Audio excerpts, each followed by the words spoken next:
So we're going to talk about an active lifestyle, what that is, what it looks like. In the health and fitness space, hear a lot about activity level. If you've ever taken a body composition test, knowing or identifying your activity level is an important part of those scans and the information that they then give you after the test. So what is an active lifestyle? Well, first we're going to define what active means, right? It's kind of a relative term because everybody has unique capacities or constraints on their life. So what's active for one person may not necessarily be active for another person, but I digress. For our purpose here, we will define active as it relates to maintaining or building a healthy body composition. So activity is best viewed as overall movement in a day. It's not about exercise. It is about how much your body moves. Why? Well, because when you understand metabolism, how it actually works in the human body, you know that our body burns most of the calories each day just by existing, right? So just by being a body.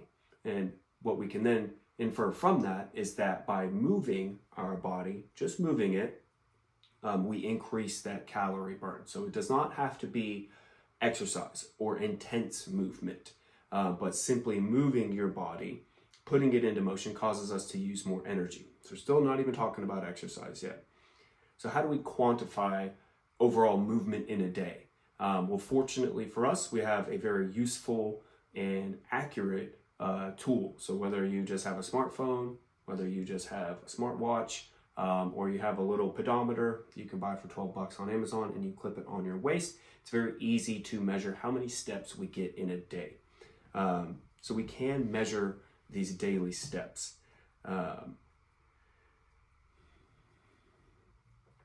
And measuring daily steps is actually one of the only things that our smartwatches can accurately report, right?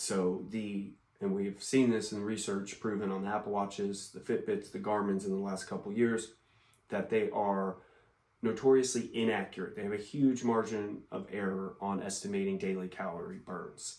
They're somewhat accurate for measuring heart rate and heart rate during exercise. They're inaccurate for measuring calories burned during exercise or even on a daily whole day. But what they are pretty accurate at is as a pedometer and as tracking steps.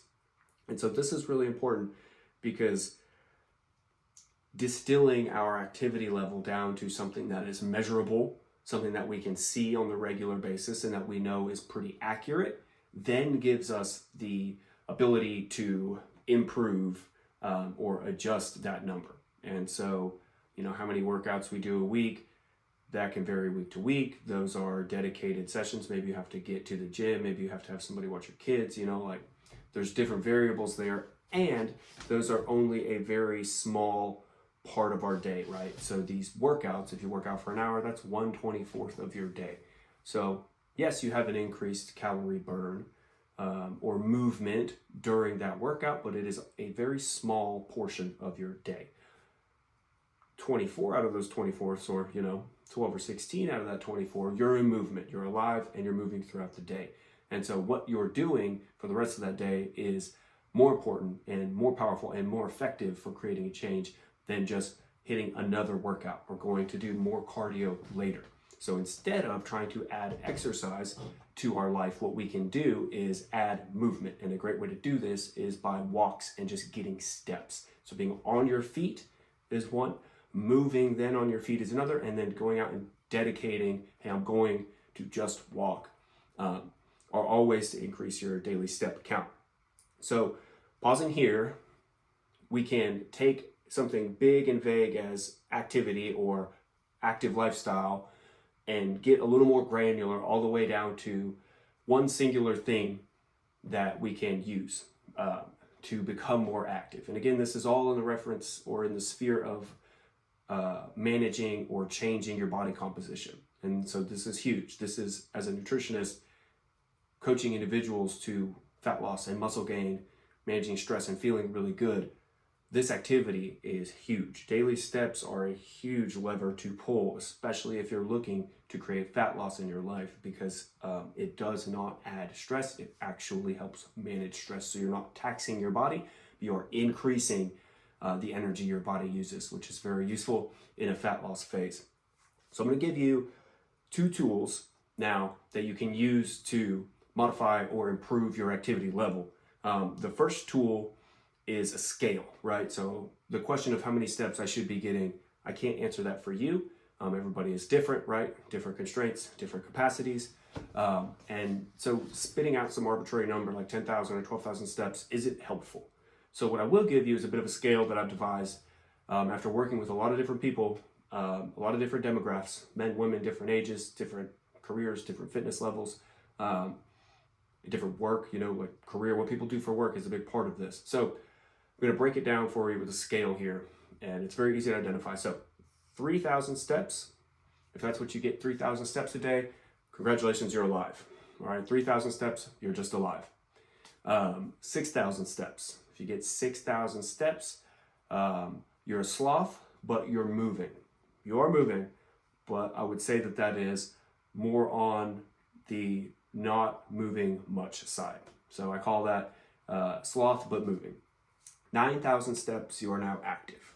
All right, so we went from 3,000 steps, you're just alive and existing. 6,000 steps, you're a sloth, but you're moving. 9,000 steps, you can call yourself active. If you truly average 9,000 steps a day, then you're getting a good amount of movement in every day.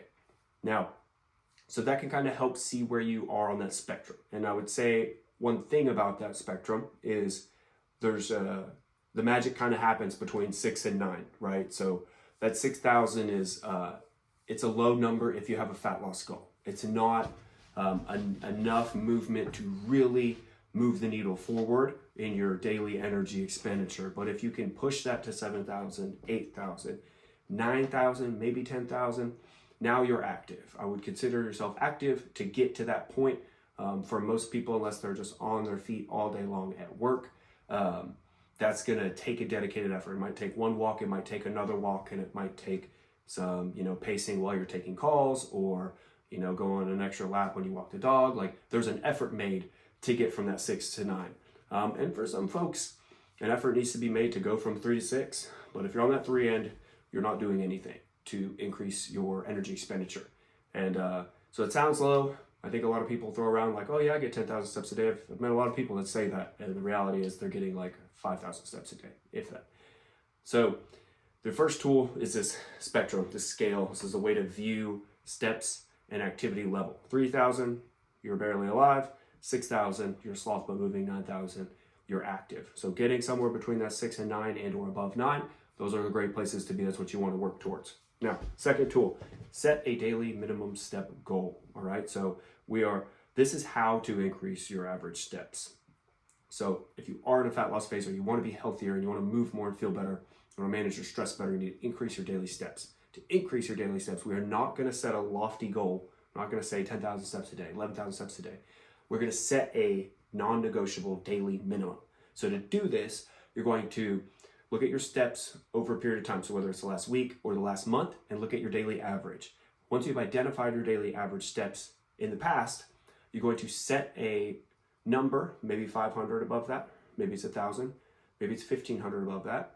And that's going to be your new daily goal, daily minimum. You have to at least get that many steps. You can get more, that's great. You should try for more, that's great. But at a minimum, you are at least going to hit that number. So what that does is, if this is your daily average and you now set a non-negotiable minimum just above that, you're locking in a new daily average. Your daily average might actually be higher, but you know for a fact it's going to go up above what it currently is.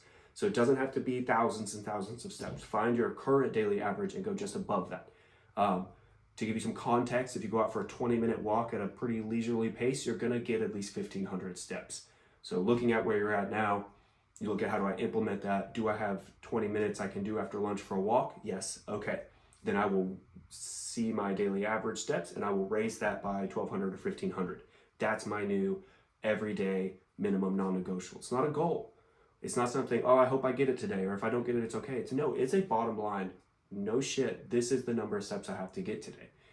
So if you find yourself struggling to hit that number, you need to lower it, because it needs to be something that you can get every single day. That is how we will incrementally make changes over time. You can really grab the steering wheel and control how this goes as far as your activity level when you're making smaller adjustments to something that you have accurate data on that's measurable. So these are 2 ways to improve your activity level, to both view your activity level, where it is currently, where it might want to go through the scale of 3, 6, and 9, and then to affect change on your activity level by setting a daily minimum step goal that is just above your current daily average. And actually, in theory, you could set your daily minimum right at your current daily average, and you will also see an uptick there. We want to try and go ahead and create movement by challenging ourselves with a little higher number than we're currently already averaging. And that is how you get that number up there. So activity level in a nutshell, it's not about exercise. It's not about how many workouts you do a week. That stuff is good and it's important, but we should also be focusing on recovery, right? We shouldn't be burning the wick at both ends with constant workouts, constant running, always trying to add more exercise. No, we need to be exercising better and more efficiently, because if we don't, we can just keep ourselves in a constant state of extra stress, extra inflammation, inhibiting recovery from our workouts, and then fitness becomes a roadblock to life. And for many of us, and for the clients that I serve, trying to use fitness to enhance the quality of our life. So getting a good base of your lifting and resistance training throughout the week, even if it's just 2 or 3 times, be up to 4 or 5 times if you're experienced and you enjoy it. And then mixing in some conditioning. Doesn't have to be high intensity, it could be low intensity, building an aerobic base with some zone 2-ish, just slightly elevated heart rate, which you can do on a walk. You can go out and power walk for 45 minutes. That's zone 2 cardio for a lot of us. So using that as your base for exercise, but then not trying to pile on more exercise, and then setting your sights on daily activity and specifically steps as a way to more effectively move the needle forward and accomplish your goals. So hope this helps. This is daily activity in a nutshell. I will see you on the next video.